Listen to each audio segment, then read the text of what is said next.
मंडी विधानसभा के वरिष्ठ कांग्रेसी नेता पूर्व पालिका उपाध्यक्ष राजकुमार पारक आज हमारे साथ है। उनसे हम जानना चाहेंगे कि कांग्रेस प्रत्याशी रामगोपाल बेरवा की क्या रणनीति चल रही है, कांग्रेस किस रणनीति से आगे बढ़ रही है और रामगोपाल बेरवा किन रणनीति और किस तरीके की कैंपिंग से जीत रहे हैं। पारक साहब, रामगोपाल बेरवा की जो रणनीति चल रही है वो क्या खास रणनीति बनाई हुई है? ये जो चुनाव है ये किसी व्यक्ति का या दो व्यक्तियों के बीच का चुनाव नहीं है। ये भारतीय जनता पार्टी और कांग्रेस का चुनाव है। भारतीय जनता पार्टी ने जो राजस्थान में 5 साल काम किया उसका तुलनात्मक चुनाव है। विकास के मुद्दे पे रामगंज मंडी विधानसभा को क्या मिला, क्या नहीं मिला, पूर्व की विधायक ने क्या किया, और हम इस बात को लेकर चुनाव में उतर रहे हैं कि किसान, मजदूर, बेरोजगार सभी लोगों के साथ जो अन्याय अत्याचार हुआ है, इस सब को मिलाकर हमें सबके आंसू पहुंचने के लिए कांग्रेस प्रत्याशी ने अपनी रणनीति बनाई है और रामगंज मंडी का हर वर्ग सुख और चैन की सांस ले, इसी नीति को लेकर हम चुनाव लड़ने जा रहे हैं। चुनाव में अक्सर देखा जाता है पारक साहब के प्रत्याशी कार्यकर्ता जातिगत समीकरण बनाते हैं, तो क्या कांग्रेस में जातिगत देख के चुनाव लड़ रही है या सारी कौम को साथ लेकर चुनाव लड़? हमारे यहाँ पे कांग्रेस में सीधा सीधा है कि हम 36 कौमों को साथ लेकर चलते हैं, चाहे उसके लिए कांग्रेस को कितनी बार बेवकूफ पे भी जाना पड़ा, लेकिन हम जातिवाद के ऊपर चुनाव नहीं लड़ रहे, हम विकास के मुद्दे पे चुनाव लड़ रहे हैं और पूरी 36 कौम, हिंदू, मुस्लिम, सिख, ईसाई सभी को साथ में लेकर चुनाव लड़ने जा रहे हैं। किस तरीके के विकास के मुद्दे रहेंगे, कैसा विकास चाहते हैं आप रामगंज मंडी का? रामगंज मंडी के विकास को अगर किसी ने आयाम दिया है तो वो कांग्रेस की सरकार रही है। आपको याद होगा जब रामगंज मंडी में रेलवे ने गेट बंद करके ब्रिज बनाया था और वो ब्रिज आधा अधूरा खड़ा हुआ था और 5 साल तक लोगों का इधर से उधर जाना बंद हो गया था। तब से बड़ा मुद्दा था ये, 36 गांव इधर के और 36 गांव उधर के आने जाने से महरूम हो गए थे। तब राजस्थान में अशोक गहलोत की सरकार थी और यहाँ सुबह सुबह 7 बजे भरत सिंह जी को रामगोपाल जी बेरवा लेके आए थे और भरत सिंह जी ने 37 करोड़ रुपए देकर इस ब्रिज का निर्माण करवाया। इसलिए सबसे विकास का जो मुद्दा है उसमें मैं कहना चाहता हूँ कि जब फाटक बंद हो गई, रेलवे फाटक, और लोगों को तहसील, अदालत, कोर्ट कचहरी में जाने के लिए मोहताज होना पड़ा, तब सबसे पहले 10 लाख रुपए देकर रेलवे को 10 लाख रुपए का जो चेक दिया वो भी भरत सिंह जी ने दिया और अंडरपास का निर्माण कराया। मैं आपसे कहना चाहता हूं कि जब कोटा स्टोन के व्यापार में ट्रकों का इधर से उधर जाना बंद हो गया था और रेलवे ने 82 नंबर गेट को भी बंद कर दिया था, तो वहां पर भी मारवाड़ चौराहे से लेकर उंडवा रोड तक 3 करोड़ रुपए की लागत से अंडरपास तक जाने के लिए जो ओवर ब्रिज का निर्माण कराया वो भी भरत सिंह जी ने कराया। आपको याद होगा, आपने देखा होगा मुश्ताक भाई कि रामगंज मंडी के इंडस्ट्रियल एरिया में पारसा माता से लेकर कुमकोट तक बिल्कुल टूटी फूटी जर्जर सड़क थी। ट्रकों में 10-10 से 15-15, 20-20 नगों की टूट फूट हो जाती थी। चारों तरफ पालिश के ढेर थे और भयंकर लोगों को वहां पर प्रदूषण का सामना करना पड़ता था।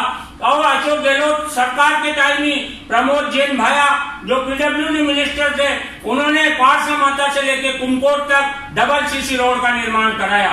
जुलमी से लेकर पीपलिया तक की सड़क का निर्माण भरत सिंह जी साहब ने करवाया। इसी तरह से रामगंज मंडी के खैराबाद बस स्टैंड से लेकर ऊंडवा तक और ऊंडवा से लेकर चेचर तक जितना सीसी रोड का काम भरत सिंह जी ने कराया, आज तक किसी ने ये काम नहीं कराया। आज आप देखिए कि उंडवा आप 6 मिनट में पहुंच सकते हैं और चेचट आप रामगंज मंडी से 12 से 13 मिनट में पहुंच सकते हैं। ये विकास की उपलब्धियां कांग्रेस सरकार की है। रामगंज मंडी में जैसे अपन देखते हैं रामगंज मंडी विधानसभा में सुकेत और चेचट दोनों बड़े कस्बे हैं, तो क्या सुकेत को नगर पालिका नहीं बनना चाहिए, चेचट को पूर्ण तहसील का दर्जा नहीं मिलना चाहिए? ये विकास के मुद्दे नहीं होंगे कांग्रेस के? कांग्रेस का विकास का मुद्दा ये तो सर्वे के आधार पे होगा कि अगर वहां के लोग ये चाहते हैं कि यहाँ नगर पालिका बननी चाहिए, अगर सुकेत के लोग चाहते हैं।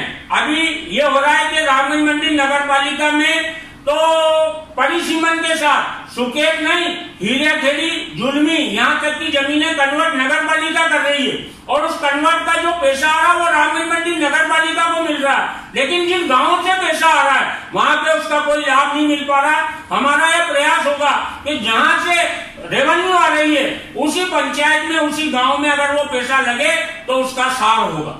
नहीं तो पारक साहब, अगर अपन ऐसे देखा जाए, इटावा के बराबर सुकेत की जनसंख्या हो चुकी है, इटावा पूर्व में नगर पालिका बन चुकी है, तो सुकेत को बनने में तो कोई हर्ज नहीं है। बिल्कुल नहीं है। और राजस्थान में सरकार बनेगी राम गोपाल जी बेरवा के माध्यम से, जो भी लोगों की समस्या होगी, जो लोग डिमांड करेंगे, उन लोगों को हम राजस्थान स्तर पर उनकी बात को पहुंचाएंगे और काम को पूरा कराने का प्रयास करेंगे। समय समय पर रामगंज मंडी को जिला बनाने की भी मांग चली है, तो क्या रामगंज मंडी को जिला बनना चाहिए? मेरे हिसाब से तो अभी रामगंज मंडी जिला बनने लायक नहीं है, लेकिन 2, 4, 5 साल के बाद, अभी तो वैसे कोटा जिला है, और अगर रामगंज मंडी को जिला बनाने के लिए लोगों ने मांग की और लोगों ने आह्वान किया और यहाँ के लोगों को समस्या हुई तो उसका भी समाधान किया जाएगा। पारक साहब, जिस हिसाब से रामगंज मंडी से सटे कुताइला में इंडस्ट्रीज एरिया चलता बड़ा, हजारों मजदूर वहां से अपने रोजी रोजगार चलाते हैं, तो क्या उस सड़क पर डिवाइडर युक्त रामगंज मंडी तक बनना चाहिए नहीं चाहिए? ये पहली प्राथमिकता होगी हमारी पहली प्राथमिकता होगी कि कुदाइला से रामगंज मंडी की सड़क को और ज्यादा चौड़ा करके जो एक्सीडेंट हो रहे हैं उनको रोकथाम करें और बीच में डिवाइडर देके उस सड़क को डबल बनाया जाए। मुख्य ऐसा कोई विकास का मुद्दा जिसकी लोगों की मांग नहीं है या कांग्रेस ने अपने एजेंडे में शामिल किया हो, ऐसा कोई? हमारा कांग्रेस का जो एजेंडा है वो आज जारी हो चुका है और उसमें सबसे पहली बात है कि हम किसानों का 10 दिन के अंदर अंदर कर्जा माफ करेंगे, नौजवानों को रोजगार देने के साधन करेंगे और इसी के साथ पूरे रामगंज मंडी का जो कोटा स्टोन का व्यापार है उस व्यापार में आ रही तकलीफ, अभी आपने देखा होगा बहुत सी बार आता है कि खानों को पर्यावरण की स्वीकृति नहीं मिल पाती है। अगर माइन से नहीं चलेगी तो रोजगार के साधन घट जाएंगे, इसमें भी अगर कोई कठिनाई आएगी तो उसको समाधान करेंगे। इसी के साथ जो अभी सेंचुरी बन रही है दरा में, उसमें भी ये प्रयास करेंगे कि उसमें स्थानीय रामगंज मंडी विधानसभा क्षेत्र के लोगों को रोजगार मिले, उसका ज्यादा से ज्यादा उस सेंचुरी को बढ़ाने का प्रयास करेंगे। अगर सेंचुरी आती तो आज सवाई माधोपुर में जो तरक्की हुई है उसी तरह की तरक्की के प्रयास किए जाएंगे और स्थानीय व्यक्तियों को रोजगार के साधन उपलब्ध कराएंगे। रामगंज मंडी शहर में एशिया की सबसे बड़ी धनिये की कृषि उपज मंडी है, इसके विस्तार के लिए क्या रहेगा एजेंडा कांग्रेस? हमारा तो ये रहेगा कि कृषि उपज मंडी में जो भी किसान अपना माल लेके आवे उसे सही कीमत मिले, उसे सुविधा मिले, छायादार व्यवस्था मिले, भोजन मिले और किसानों का जो पेमेंट है वो नियमित हो, टाइम से हो, उनका पैसा नहीं डूबे, इस बात की हम गारंटी देते हैं। परिसर बहुत छोटा पड़ता है, जैसे धनिया के सीजन में कई बड़ी संख्या में ट्रैक्टर बाहर हो जाते हैं, व्यवस्थाएं हो जाती है। ये तो ऐसा है कि जैसे जैसे व्यापार बढ़ेगा, आज मसाला पाट के लिए भी अशोक जी गहलोत ने निमाना रोड पे जमीन दी, आज 300 बीघा जमीन में मसाला पाट बन रहा है। अगर कृषि उपज मंडी का विस्तार होगा और रामगंज मंडी में अव्यवस्था यातायात से होगी तो इसे भी स्थानांतरित करने के लिए प्रयास किए जाएंगे और जितना अच्छा से अच्छा होगा किसान और व्यापारियों का सामंजस्य बिठा के रामगंज मंडी के व्यापार को तरक्की। आपने जो अभी पूछा कि कांग्रेस में जो बहुत ज्यादा टिकट के दावेदार थे, तो आपने पूरा सर्वे पिछले 6 महीनों से राजस्थान का देख रहे हैं। राजस्थान में सभी न्यूज चैनल और सभी जो सर्वे बता रहे उसमें राजस्थान में कांग्रेस 150 से 160 सीटें लेकर आ रही है और जब राज आता है तो निश्चित रूप से बहुत सारे आदमी टिकट के दावेदार होते हैं। लेकिन आपने राम गोपाल जी बेरवा की नामांकन रैली में देखा होगा कि क्रिकेट के सबसे प्रबल दावेदार बाबूलाल जी मेघवाल कंधे से कंधा मिलाकर राम गोपाल जी बेरवा के साथ रैली में थे और रोजाना प्रचार में भी जा रहे हैं। महेंद्र जी राजौरिया और जितने भी लोग थे जो कांग्रेस से टिकट मांग रहे थे वो सब राम गोपाल जी बेरवा के साथ हैं। और कांग्रेस में ये पहला चुनाव है जब हुकम जी बापना, सुरेश जी लूथरा, मुकेश जी पटेल, मतलब हमारे यहाँ कोई ग्रुप भी नहीं है, सबने इस बार ये सोच लिया है कि हमें कांग्रेस को विजय बनाना है और राजस्थान में सरकार बनानी है, इसलिए सब रामगोपाल जी बेरवा के साथ लगे हुए। भारत जी एक मुद्दा अहम चल रहा है यहाँ पे, जैसे भारतीय जनता पार्टी कह रही है कि हमने काफी विकास करा है, जबकि भारतीय जनता पार्टी के वर्तमान विधायक चंद्रकांता मेघवाल के खिलाफ जब भी आंदोलन हुए भाजपा के कार्यकर्ता उसमें अग्रसर रहे और उन्होंने विकास को ही मुद्दा बनाया, तो विकास को किस दृष्टि से आप देखते हैं? आप विकास की बात करो तो सबसे पहले तो अगर रामगंज मंडी में विकास कराया होता तो टिकट का बदलाव ही नहीं होता। जो विधायक 2 बार से यहाँ पर विधायक रही है उनका टिकट क्यों काटा। अब रही विकास की बात, तो मैं आपसे निवेदन करना चाहता हूँ कि रामगंज मंडी के 36 गांव इधर के और 36 गांव रेलवे लाइन से उधर के 72 गांवों का रोजाना प्रतिदिन आना जाना रामगंज मंडी में लगा रहता है। यहाँ की सबसे बड़ी समस्या थी ओवरब्रिज की। रेलवे ने अपने हिस्से का ओवरब्रिज बना दिया और फाटक को बंद कर दिया। 5 साल तक आपने देखा होगा ब्रिज उसी तरह आधा बनकर खड़ा रहा। ना राजस्थान सरकार की ड्यूटी थी कि वो लेफ्ट और राइट दोनों तरफ के ओवरब्रिज को अपनी तरफ से ब्रिज कारपोरेशन की तरफ से बनाना था। आपको याद होगा एक दिन सवेरे सवेरे राजस्थान सरकार के पीडब्ल्यूडी मिनिस्टर भरत सिंह जी यहाँ आए थे, राम गोपाल जी बेरवा उन्हें लेके आए थे और उन्होंने अपनी तरफ से, जब कांग्रेस का शासन था, अशोक जी गहलोत मुख्यमंत्री थे, 37 करोड़ रुपए देकर इस ओवरब्रिज के काम को चालू कराया। यहाँ की समस्या थी सबसे बड़ी कि जब फाटक बंद हो गया तो लोग इधर से उधर कैसे जाएंगे। लोगों को काम पड़ता है, तहसील में जाना पड़ता है, एसडीएम कोर्ट में जाना पड़ता है, अदालतों में जाना पड़ता है। तो वो लोगों के सामने समस्या आ गई थी कि उधर फाटक बंद होने के बाद कैसे जाए। मैं आपसे कहना चाहता हूं, अभी यहाँ मौजूद हैं भारतीय जनता पार्टी के उपाध्यक्ष थे वो महेश जी श्रीवास्तव, प्रहलाद जी मीणा पार्षद है, उनसे जाके पूछिए और आपको भी मालूम होगा कि रेलवे से अंडरपास की स्वीकृति का तखमीना बनाने के लिए सबसे पहले जो 10 लाख रुपए का चेक दिया वो माननीय श्री भरत सिंह जी साहब ने दिया। उसके बाद ही अंडरपास का काम चालू हो पाया। पारक साहब, एक अहम सवाल, रामगंज मंडी विधानसभा राजस्थान या पूरे देश में प्रसिद्ध है। यहाँ का कोटा स्टोन और धनिया काफी मात्रा में पूरे देश विदेश में जाता है।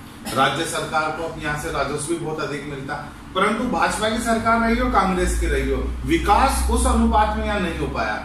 अगर कांग्रेस की सरकार आती है, राम गोपाल जी विजय होते हैं, तो आप लोग जो वरिष्ठ कांग्रेसी है वो सबसे पहले विकास की क्या मांग रखेंगे कि रामगंज मंडी में ये होना चाहिए?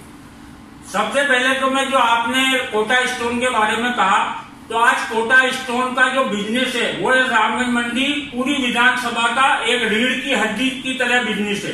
इस बिजनेस को करने के साथ साथ जो दूसरे लोग जुड़े हुए हैं, चाहे वो बैटरी के धंधे से जुड़े हों, चाहे बिट के धंधे से जुड़े हों, चाहे डीजल, पेट्रोल, गाड़ी, घोड़े, टायर, इन सबको मिलाकर रामगंज मंडी का एक तरह से कोटा स्टोन का व्यवसाय सबसे मुख्य व्यवसाय है। आज राजस्थान के अंदर आपने देखा होगा, पहले कोटा स्टोन पे 28% जीएसटी बताया, फिर 18% बताया और लोगों को 1 साल 14 महीने तक तो यही मालूम नहीं पड़ा कि हम जो कोटा स्टोन का व्यापार कर रहे हैं उसमें जीएसटी हमें किस दर पे देनी है। कोटा स्टोन के धंधे के लिए आप क्या बात करेंगे राज्य सरकार से, किस तरह की राहत दिलाने की आपने बनाया? मेरा ये कहना है कि कोटा स्टोन हमारे यहाँ पे मजदूर से लेके व्यापारियों तक का है। हम सबसे पहले एक तो सस्ती दर पे बिजली मिले, करों में राहत मिले और कोटा स्टोन का व्यापार जो आज मार्बल और टाइल्स की तुलना में बहुत पिछड़ चुका है, उसे आगे लाकर पूरे रामगंज मंडी क्षेत्र के विकास करने के ऊपर हमारा फोकस रहेगा। अगर व्यापार, उद्योग और काम धंधे चलेंगे तो ही रामगंज मंडी का व्यवसाय चलेगा, रामगंज मंडी की उन्नति हो। पारक साहब, कोटा स्टोन के धंधे से जुड़े हुए अपन बात करते हैं कि यहाँ पर अधिकांश मजदूर वर्ग काम करता है, दुर्घटनाएं अक्सर होती रहती है, अपने अस्पताल में हड्डी विशेषज्ञ आज तक नहीं लगा। शिक्षा की अपन बात करते हैं, नमाना का कॉलेज रामकिशन जी के टाइम बना था, तब से वो पीजी में कमोन्नत नहीं हो पाया। तो क्या ये मुद्दे नहीं रहेंगे विकास के? रामगंज मंडी में यही मुद्दा सबसे बड़ा विकास का है। आपने रामकिशन जी का नाम लिया, तो रामगंज मंडी में जब रामकिशन जी का राज था और छोटी सी पुरानी बिल्डिंग में जो वर्षों पूर्व बनी हुई थी, उसमें जो अस्पताल चलता था उसमें 12 डॉक्टर बैठा करते थे। बच्चों का डॉक्टर था, हड्डी का डॉक्टर था, सर्जन था, एनेस्थेटिक था, फिजिशियन थे और जिस टाइम अस्पताल चलता था मैं उसे देखता था। आप 8 बजे जब डॉक्टर को वहां नहीं पाते थे तो 5 मिनट के अंदर अंदर डॉक्टर की व्यवस्था हो जाती थी। मरीजों को अशोक जी गहलोत के टाइम जो मुफ्त दवाइयां मिली, मुफ्त जांचें हुई और लोगों को जो सुविधा मिली, उसे भारतीय जनता पार्टी की सरकार ने पूरी तरह से बंद कर दिया है। हम राजस्थान में राज आने के बाद सबसे पहले चिकित्सा व्यवस्था पर और शिक्षा व्यवस्था पर अपना फोकस करेंगे और रामगंज मंडी के लोग झालावाड़ और कोटा रेफर नहीं हुए। पूर्व की भांति जो इतनी बड़ी बिल्डिंग अस्पताल की बन गई है लेकिन उसका लाभ मरीजों को नहीं मिल रहा है, उसे दिलाने का पूरा प्रयास करेंगे। पारक जी, एक सवाल और ये था कि जिस तरीके से अभी भारतीय जनता पार्टी के प्रत्याशी मदन दिलावर है, वो 18 से यहाँ आए हैं, उनके लिए क्षेत्र नया है, तो इस दृष्टि से आप उस उम्मीदवार को कितना सशक्त या कमजोर मानते हैं? देखो, हम उम्मीदवार के बारे में कुछ नहीं कहना चाहते। मदन जी दिलावर को टिकट भारतीय जनता पार्टी ने दिया, लेकिन आपने अखबारों में भी पढ़ा होगा, खुद मदन जी दिलावर ने कहा कि मेरी बिल्कुल इच्छा नहीं थी रामगंज मंडी से। तो आप स्वयं ही अंदाजा लगा लें कि वो दुखी और बुझे मन से आए हैं, उनकी कितनी यहाँ पर लगन रहेगी ये तो आने वाला भविष्य बताएगा। लेकिन हमारा प्रत्याशी 2008 से 2018 चुनाव हारने के बाद में भी आपसे निवेदन करना चाहता हूँ कि एक वार्ड मेंबर का चुनाव होता है, एक नगर पालिका का, एक सरपंच का। अगर हम कोई चुनाव हार जाते हैं तो आदमी आदमी से बोलना बंद कर देता है, मनमुटाव हो जाता है। लेकिन 2008 के बाद में भी चुनाव हारने के बाद जिस तरह से रामगोपाल बेरवा ने रामगंज मंडी का बेटा बनकर रामगंज मंडी की सेवा की है, लोगों का संघर्ष किया है, लोगों की समस्याओं का समाधान किया है, इसलिए रामगोपाल जी बेरवा को भारी समर्थन मिल रहा है। पालक साहब, एक विधानसभा क्षेत्र में एक लॉबी चली है कि डूब क्षेत्र के 7 गांवों के मतदाताओं ने चुनाव का बहिष्कार कर दिया, अहिर समाज ने चुनाव का बहिष्कार कर दिया। प्रेस विज्ञप्ति उन्होंने सीधा आरोप लगाया कि 10 साल में भाजपा ने उनकी सुनवाई नहीं की और 5 साल में कांग्रेस ने भी उनकी सुनवाई नहीं की। तो इन मतदाताओं को कैसे साधेंगे, कैसे मतदान के लिए आप वापस इन्हें राजी करेंगे, या कोई रणनीति है इसके लिए?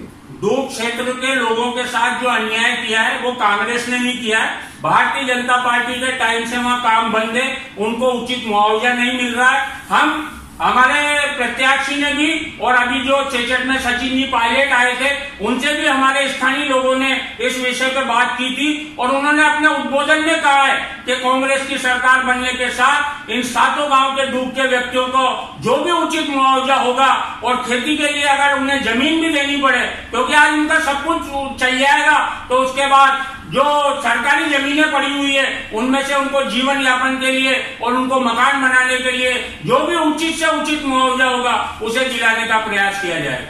पारक साहब, आप राजनीति में काफी अनुभव रखते हैं, कुशल राजनीतिज्ञ रहे हैं। रामगंज मंडी से हटकर हम हाड़ौती की बात करते हैं। हाड़ौती की 17 विधानसभा सीटों पर कांग्रेस की क्या रणनीति है और कितनी सीटें जीत रही है कांग्रेस? आपके सामने स्पष्ट है कि कांग्रेस 17 में से 16 सीट हारी थी, कुल 1 सीट अशोक जी चारना की आई थी। लेकिन आज मैं नहीं कह रहा हूँ, पूरा सर्वे कह रहा है, पूरा आपका जो भी इसका आंकलन करने वाले हैं वो लोग कह रहे हैं कि कम से कम 14 से 15 सीट कांग्रेस जीतने जा रही है। आपने देखा होगा महारानी वसुंधरा राजे सिंधिया जी के सामने भी राजस्थान के कद्दावर नेता।